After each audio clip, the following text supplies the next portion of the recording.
Now I would be taking over a few aspects of challenges in capsule while doing phacoemulsification.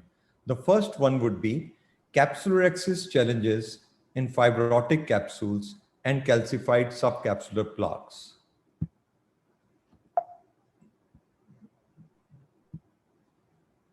So this is a calcified subcapsular plaque. As you can see, the pupil is small. In these patients, it becomes a challenge how to have a capsulorhexis which is intact. The first thing is I use, in these capsular plaques, what you have to understand that there are adhesions between the anterior capsule and the subcapsular plaques in this area. So this is an area which needs to be taken care of. Now, how do we take care of that? First of all, we create a rhexis which is central to the adhesion between the anterior capsule and the subcapsular plaque.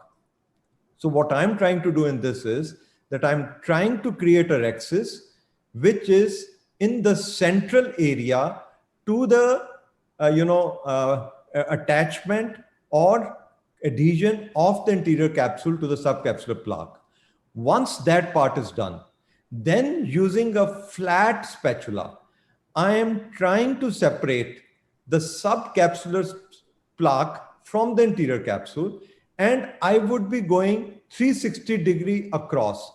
So once that 360-degree is done, that makes life very easy. So I'm taking my time. I've created small ports to have 360-degree access. So, it's almost done, but I'm still not convinced.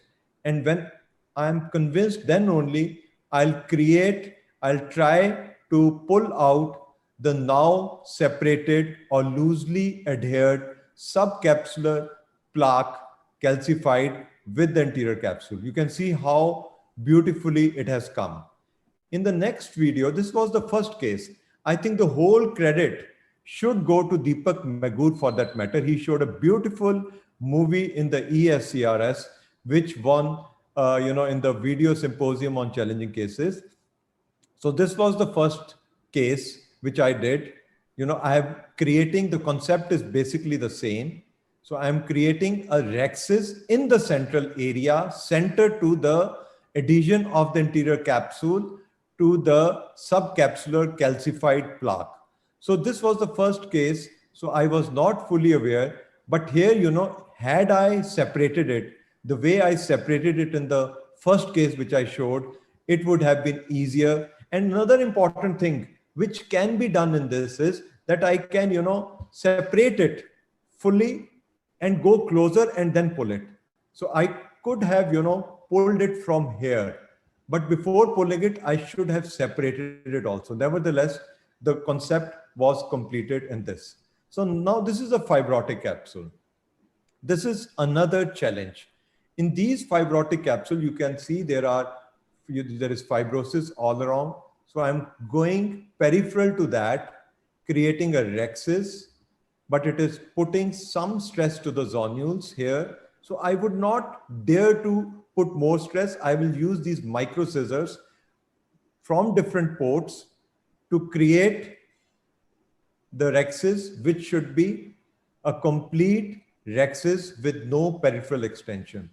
So this was a very strange case, and you will find now, once I have completed it, that I'm trying to take it out.